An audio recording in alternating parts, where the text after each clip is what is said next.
leamos. La palabra de Dios contenida en este libro es la verdad que acepto creer, es la enseñanza que me comprometo a seguir y es la esperanza que me atrevo a confesar. Nada me impide recibirla, nadie me invitará a que la haga parte de mi vida y por ningún motivo dejaré de proclamarla. Estoy aquí para leerla, oírla y vivirla diariamente. Amén.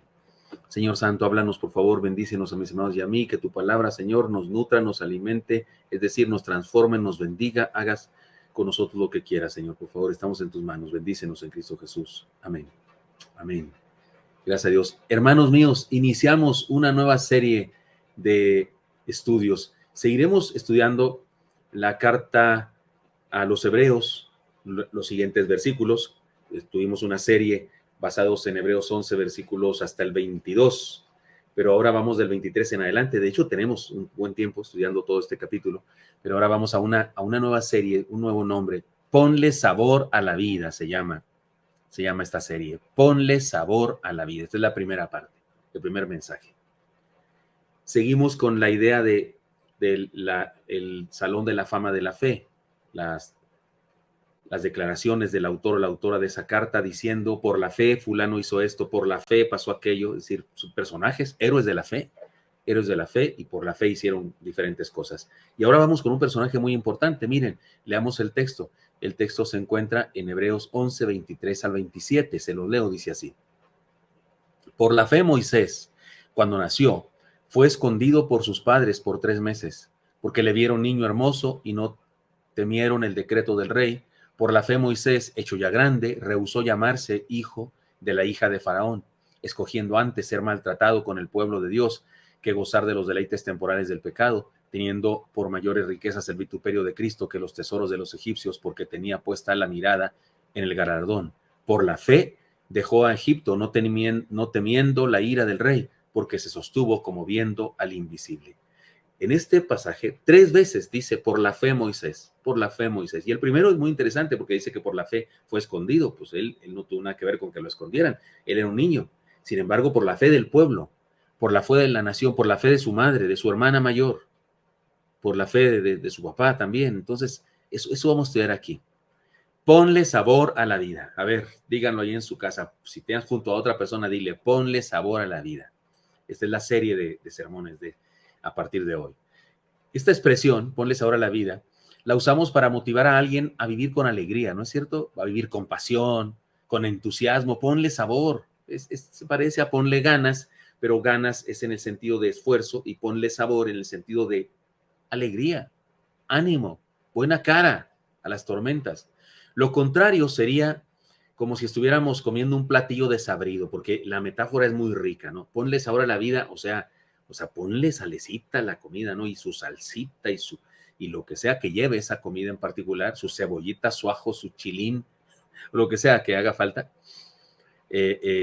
Ponle sabor y sé feliz, porque la comida sabrosa pues alegra, pero lo contrario entonces es no ponerle sabor y comerse un platillo desabrido, ¿no? En lugar de que sea pozole, un agua ahí con algunos pedazos de carne bailando ahí sin sabor, o sea, analice ustedes un pozole o una pancita o un menudo chihuahuense, que de eso va a haber en el cielo, o cualquier cosa que no tiene la sazón correcta. Oiga, qué horrible, o sea, ni para qué como la comida de hospital, más o menos como la comida de hospital. Así que lo contrario de ponerle sabor a la vida es, haz desabrida la vida. Sufre la vida, sería lo contrario a ponle sabor a la vida. En el deporte se usa una expresión que me parece que equivale a esto. Se habla de jugar o competir con picardía. ¿Ha oído usted eso? Y los expertos en eso son los brasileños, por supuesto. En el juego bonito se dice, ¿no? Ellos sí que le ponen picardía.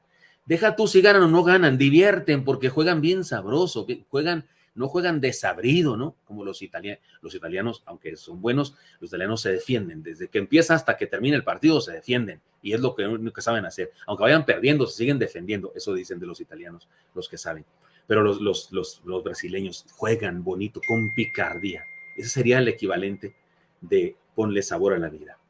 Algunos entrenadores dicen a los jugadores que salgan a divertirse. ¿Ha oído usted eso? Salen a divertirte, con responsabilidad, pero diviértete y que den lo mejor de ellos.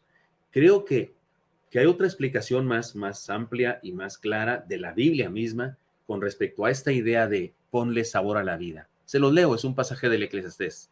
He predicado este pasaje aquí con ustedes mismos ya antes. Dice este pasaje: anda, come tu pan con alegría. O sea, eso es ponerle sabor a la vida. Come tu pan con alegría, bebe tu vino con buen ánimo, que Dios ya se ha agradado de tus obras. Que sean siempre blancos tus vestidos y que no te falte nunca perfume en tus cabellos. O sea, ponte tus mejores ropas y por amor de Dios, peínate y échate algo ahí en la cara. Goza de la vida con la mujer que amas. Cada día de la fugaz existencia que Dios te ha dado en este mundo. O sea, te casaste, sé feliz, disfruta el uno del otro. No se casaron para estarse peleando. Porque es lo que vale la pena hacer en este mundo, dice, en este mundo infeliz, en este mundo lleno de absurdos. Cada uno de estos absurdos días, esto es lo que te ha tocado de todos tus afanes en este mundo. Y todo lo que te venga a la mano, hazlo con todo empeño, porque en el sepulcro a donde te diriges no hay trabajo, ni planes, ni conocimiento, ni sabiduría. ¿No es esta una expresión gloriosa de ponle sabor a la vida? El día de hoy nos concentraremos en un héroe, no solo el día de hoy, sino en esta serie. Tres estudios, en primer lugar, cada uno tomando en cuenta uno de los por la fe, Moisés.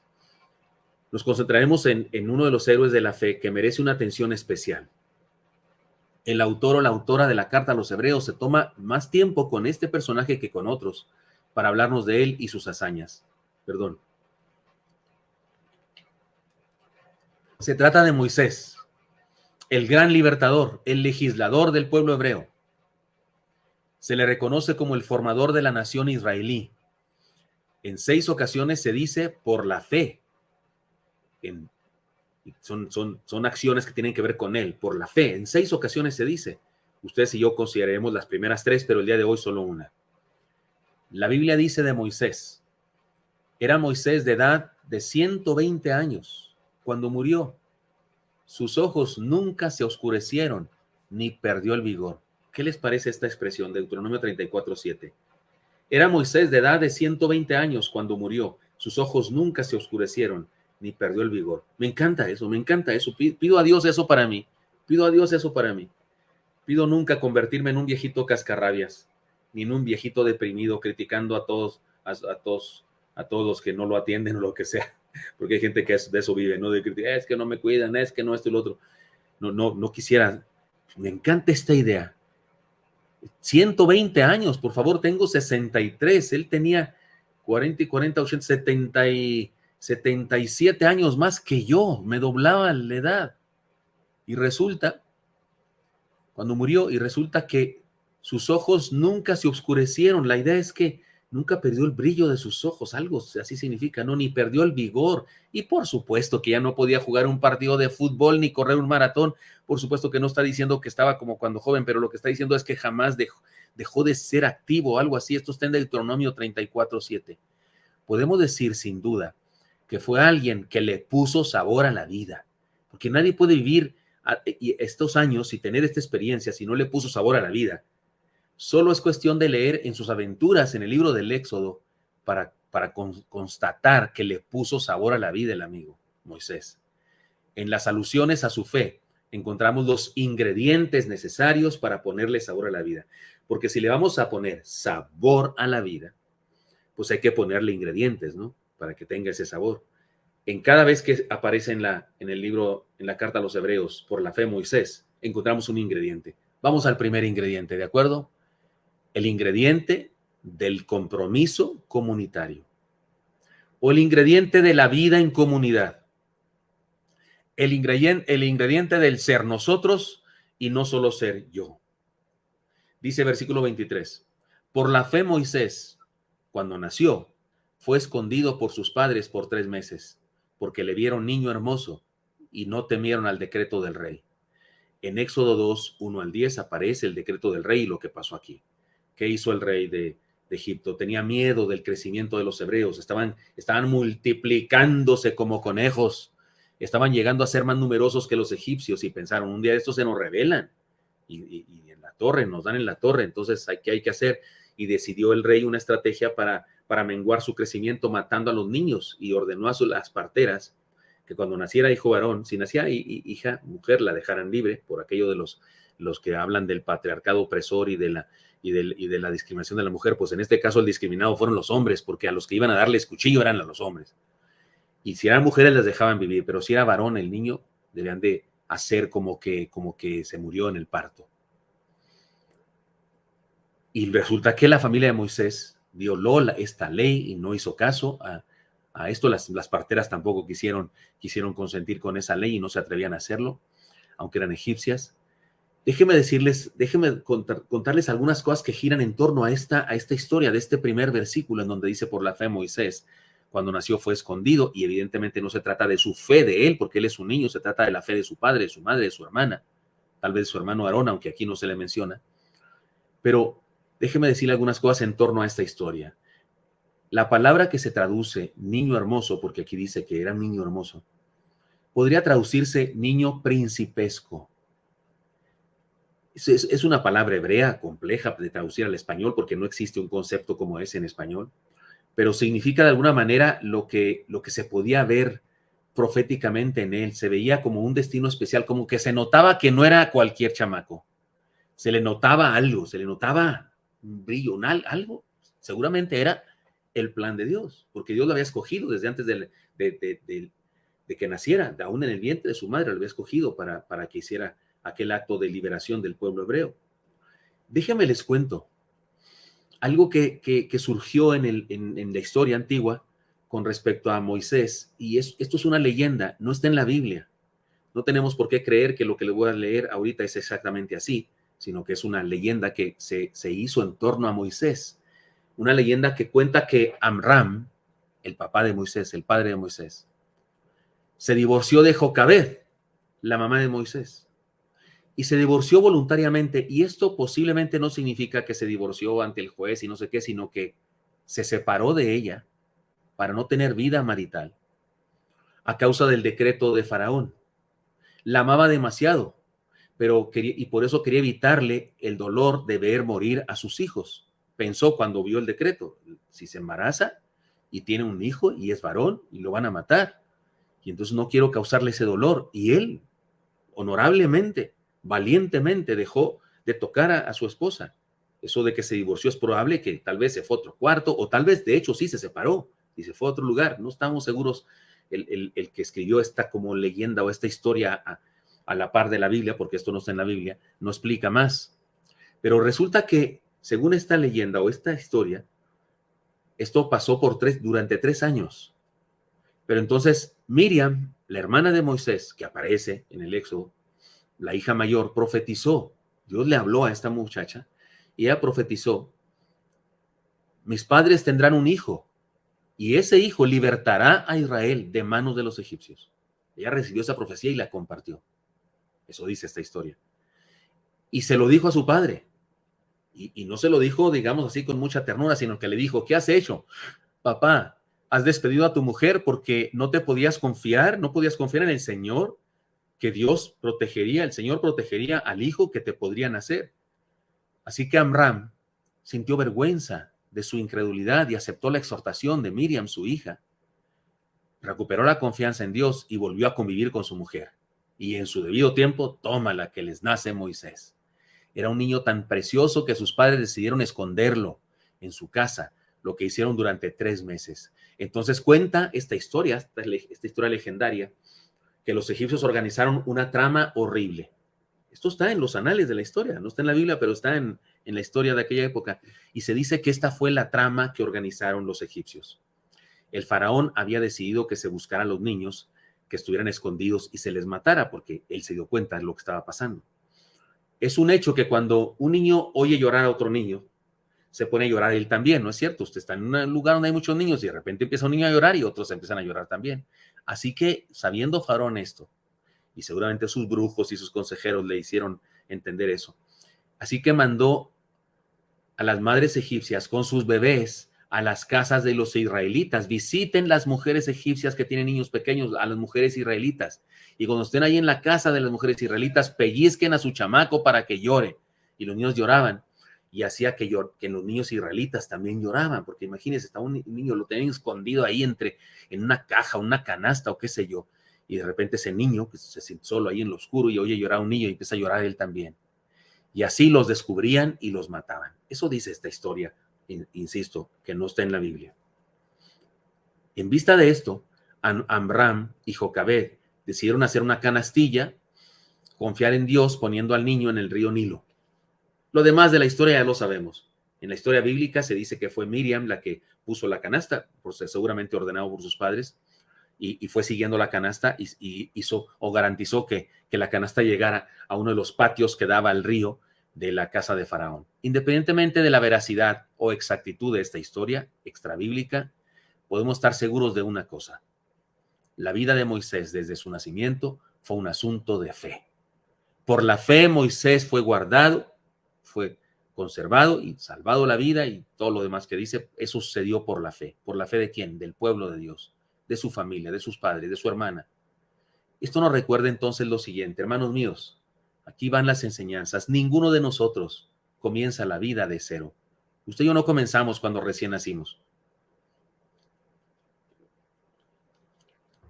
Y no estoy hablando solamente de la concepción, del embarazo y del embrión que va creciendo. Pero usted y yo en un sentido comunitario, social, venimos de más antes, como dicen en mi rancho, de más antes. Venimos del amor de nuestros padres y del hecho de cuando ellos se conocieron y se flecharon y cuando se juntaron y cuando pensaron en tener hijos o si no pensaron y nomás les nacimos sin pensarlo, que también se vale. Pero ninguno de nosotros comienza la vida de cero. No nacemos en un vacío.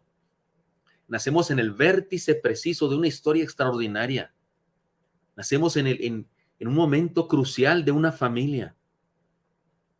Mis padres, don Álvaro Gutiérrez Peña y doña Carmen Lucero Escalera, ya tenían a mi hermano Álvaro, el mayor, Alvarito, toda la vida le dijimos Alvarito hasta antes de morir. Y después le nacen los cuatitos, Mario e Ivonne, mi hermana Ivonne, la que acaba de morir también recientemente. Y ya, pues yo supongo que ya querían que mi madre decía que ella con esos tenía, ya no quería más. Y de repente que les nazco yo, el muñeco. A mí me decían el muñeco, ay, disculpen ustedes, parece que estaba muy bonito. Quién sabe dónde me accidenté o quién sabe qué me pasó, pero no nací en un vacío. No nací y luego fui juntando cosas. No, nací en una familia, los Gutiérrez Lucero, que vivían ahí en la Mirador, en los Arquitos, Mirador número 300, entre Mirador y Privada de Juárez.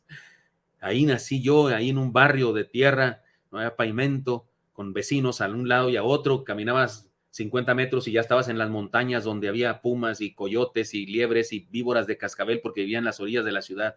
Y todo eso fue parte del contexto donde nací. Una cultura determinada, con unos padres con una religión, mi padre muy devoto de la religión católica y nos pone a estudiar la escuela en una educación religiosa. Todo eso es parte de mi historia. No nacemos en el vacío. Todos somos el producto de un plan. Ahora bien, escúcheme, independientemente de la conciencia o inconsciencia, responsabilidad o irresponsabilidad de quienes nos engendraron, independientemente de que nos hayan deseado mucho o hayan intentado deshacerse de nosotros, incluso independientemente de que nos hayan mostrado amor o no lo hayan hecho, somos parte de ese plan trazado por Dios. Dios sí escogió a don Álvaro y a doña Carmen para que yo naciera con ellos.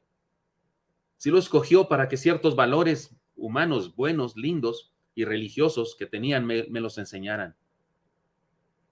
No nací en un vacío, nací en un contexto. Alguien oró por nosotros, lo sepamos o no. Alguien esperaba nuestra llegada, lo creamos o no. Algunas circunstancias requerían nuestra presencia. Algunas cosas que pasaban en el mundo requerían nuestra presencia. Era necesario nuestra presencia. Dios entendió que era necesario que naciéramos en ese lugar donde nacimos y en esas circunstancias. Algunas circunstancias requerían que estuviéramos ahí. No somos, hermanos míos, no somos producto de la casualidad, ni somos un accidente. Dios nos diseñó con un plan que debe cumplirse. Esta historia de Moisés es un ejemplo de cómo son todas las historias de todos los niños que nacen en el mundo. ¿Qué vemos en la historia de Moisés? Un plan de Dios, ciertas circunstancias que coinciden para que suceda lo que debe suceder. Igual su vida, igual la mía.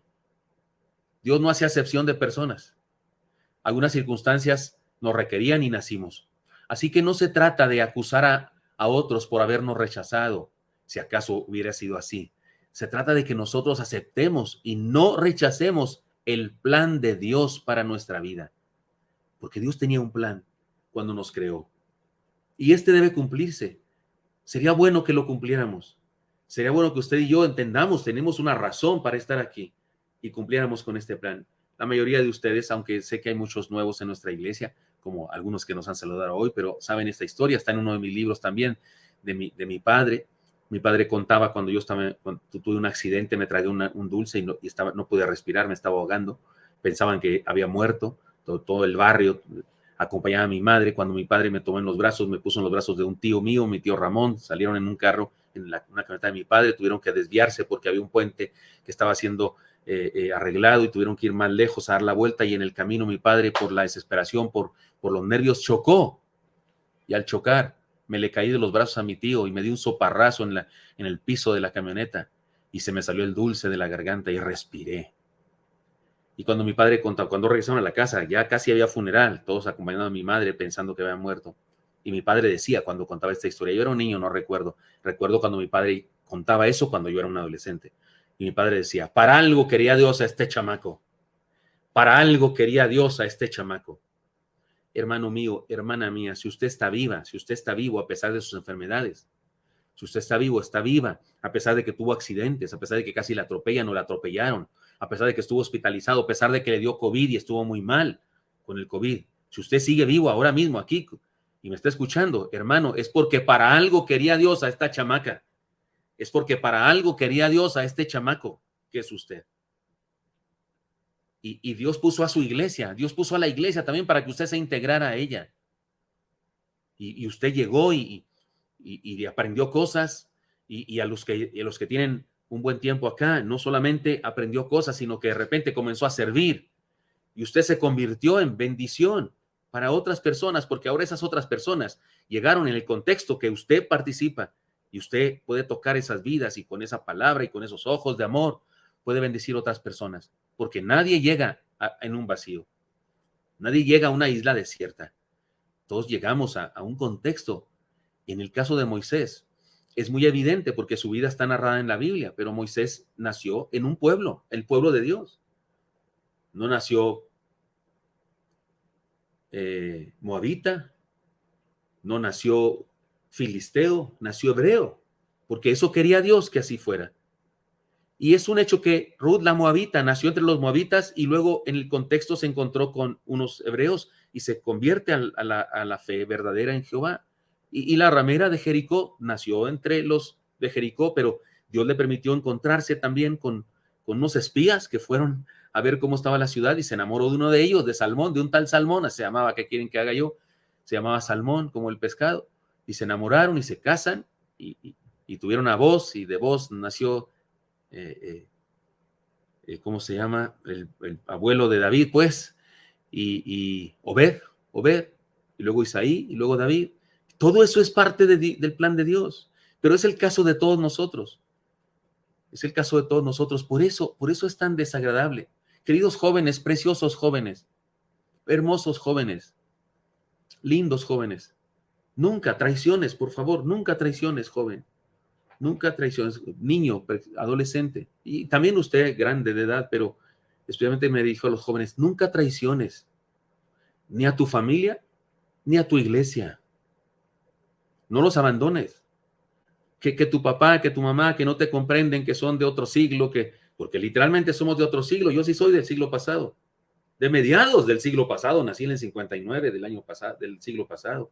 Sí, ni siquiera de finales del siglo pasado, de mediados del siglo pasado.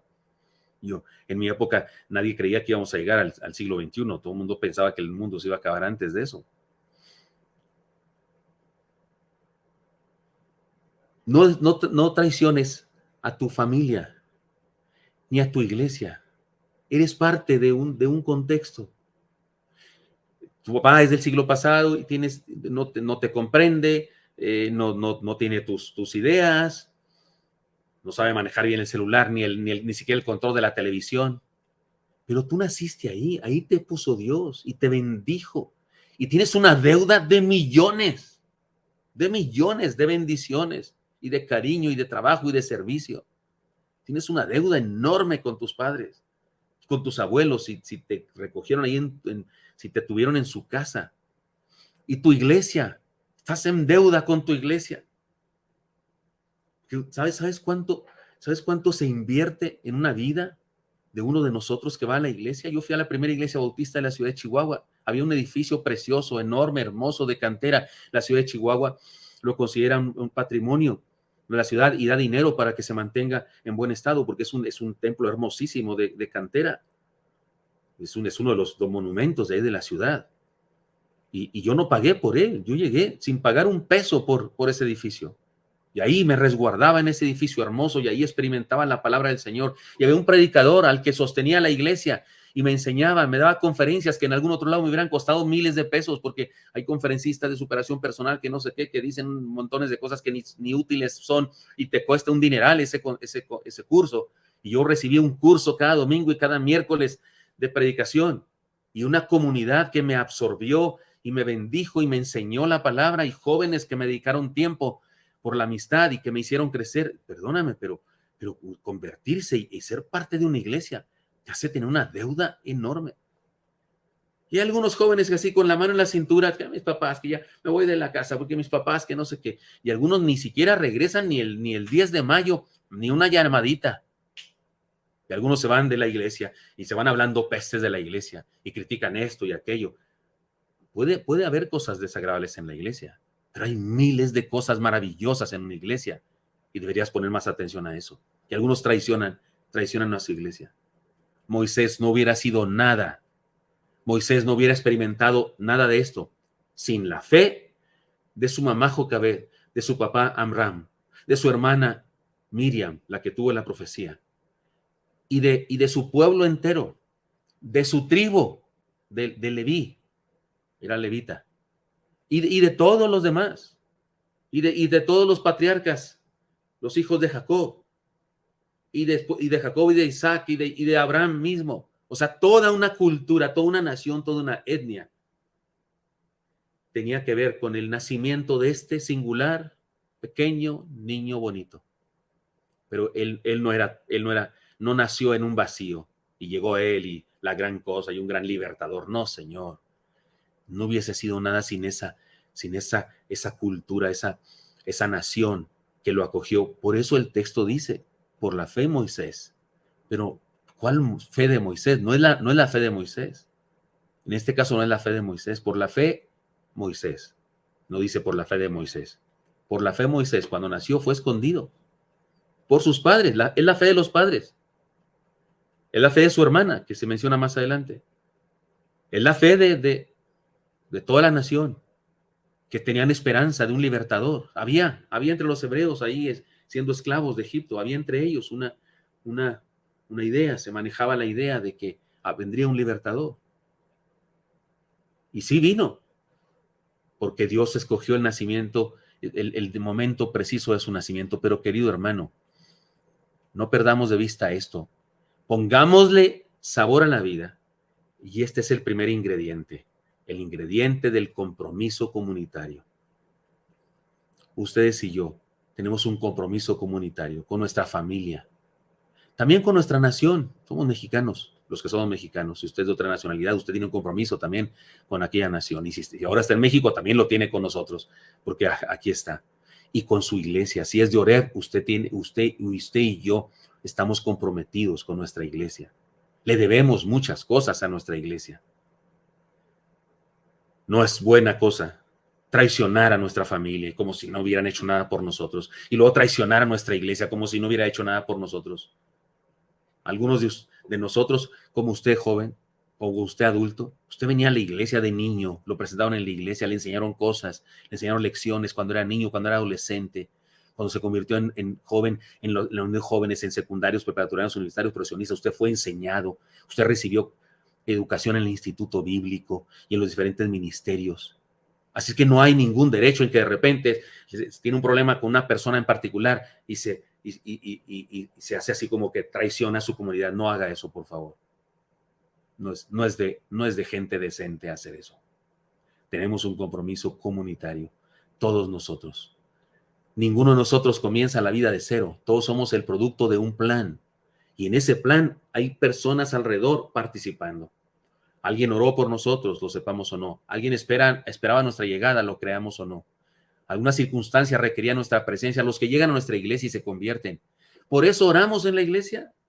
En la iglesia es una de las oraciones más frecuentes que hacemos, que se convierta el mundo, que alcancemos a otras almas para Cristo. Oramos en nuestros días de ayuno de oración, oramos por la salvación de toda la Ciudad de México y por todo el país. En los sábados de oración por las misiones, oramos por la conversión de personas. Entonces, cuando alguien llega y se convierte, es el resultado de las oraciones de muchas personas. Por la fe, se puede decir, por la fe fulano vino al templo y se convirtió. ¿Y por la fe de quién? De los demás, no de él, sino de los demás. Algunas circunstancias requerían nuestra presencia y Dios nos dio esa bendición. Así es que, si vamos a ponerle sabor a la vida, primer ingrediente, el sabor del compromiso comunitario. No hay sabor, no sabe bien la vida, no sabe sabrosa la vida sin el compromiso comunitario. Ponerle sabor a la vida tiene que ver con reconocernos como parte de un plan divino y hacer lo que nos toca con alegría y pasión. Usted es parte de su familia, usted es parte de su iglesia. Viva eso con intensidad. Y eso es ponerle sabor a la vida. Eso es convertir un plato desabrido de agua con carne flotando en un caldo tlalpeño. Entonces sería pollo, ¿verdad? En un caldo tlalpeño o en un puchero riquísimo para chuparse los dedos. La gran diferencia, primer ingrediente es el compromiso comunitario, el saber que somos parte, que nacimos y que nos convertimos en un contexto comunitario hermosísimo donde Dios nos puso.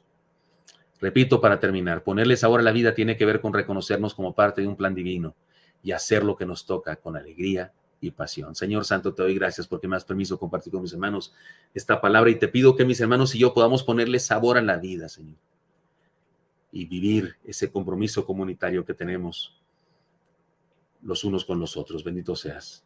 Háblanos y bendícenos en Cristo Jesús. Amén. Dios le bendiga.